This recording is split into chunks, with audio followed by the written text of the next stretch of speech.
What's up guys, Jerome here from the Bonsai Supply, and today I'm going to answer 5 of your monthly Q&A questions.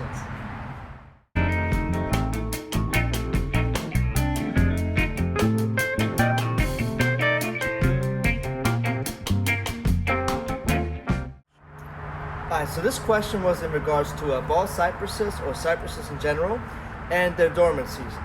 So here in South Florida, as far south as we are in Fort Lauderdale.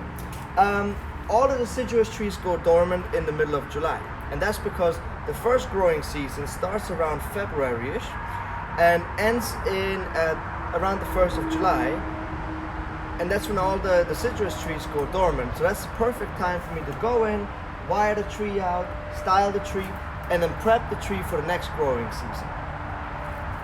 So part of this question was also, why do I defoliate a tree that has already small leaves? So I did a ball cypress video about 2 weeks ago, and I defoliated a tree, and that's because the tree was just collected and was then allowed to grow for 2 years uncontrolled.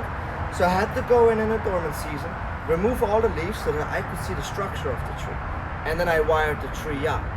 Now in the dormant season, so in fall, I usually go ahead and I wait a couple months. So I defoliate the trees here in South Florida around December. I go through and I defoliate all the deciduous trees manually because it does not get cold enough down here where the deciduous trees would shed their own leaves.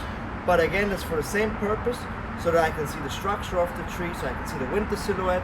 I can go ahead and wire it and prep the tree then for spring.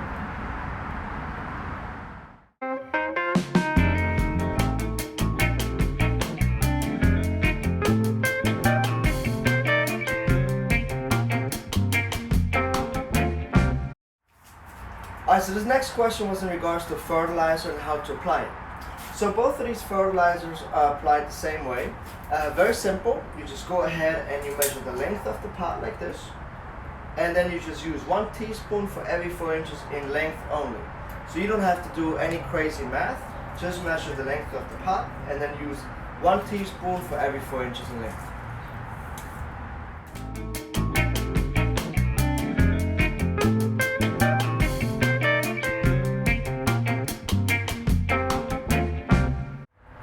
So this question was in regards to the foliation and when I defoliate.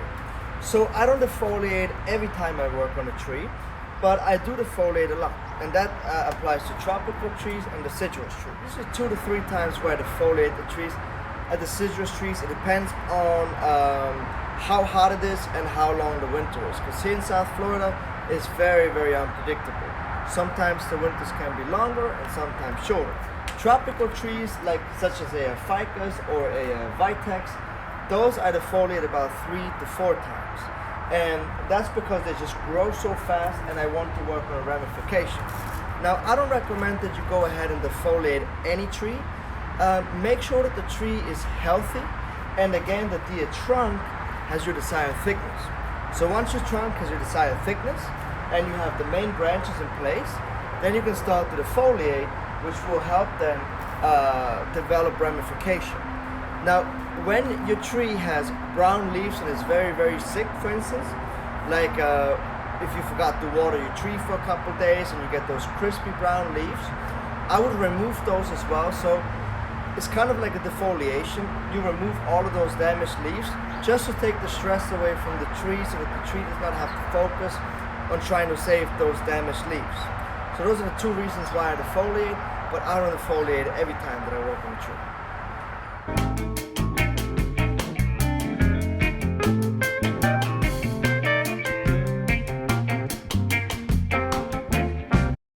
Alright, so this next question is in regards to adeniums, desert roses, and the question was in regards to a radial root spread. Now this is a radial root spread, and there seems to be a lot of confusion about at what time you're supposed to do that. So I always recommend that you wait to do any root chop on your desert rose until your codex of the desert rose has your desired thickness. So once this tree was this thick, that's when it was cut, and that's when they started working on the roots before I got it. Now if you go ahead and you chop it right away, then this will not thicken up anymore. So that's why you have to wait to cut the codex, until this is the desired thickness, and then you can work on your roots.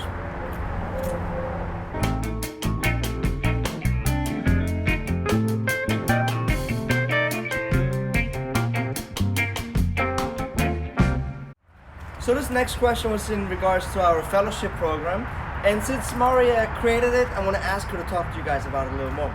All right, so the fellowship program started about probably 6 months ago.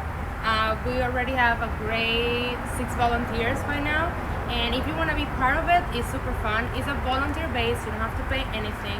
We just require you to come to the store 3 hours a week and help us around. And as an exchange, we're gonna give you 20% off with everything at the store.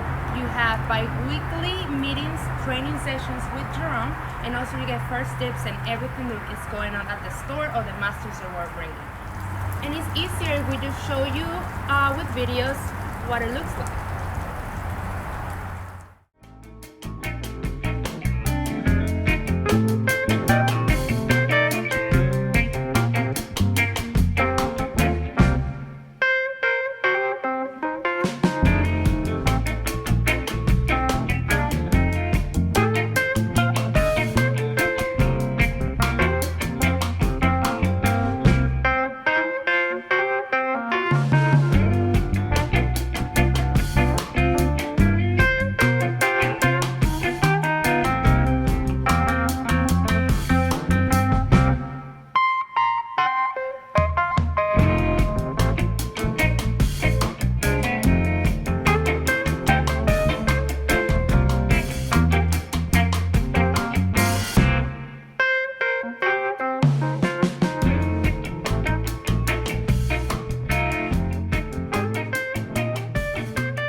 So if you want to be part of it, please send us an email to info@thebonsaisupply.com with your name, availability, and your experience in bonsai.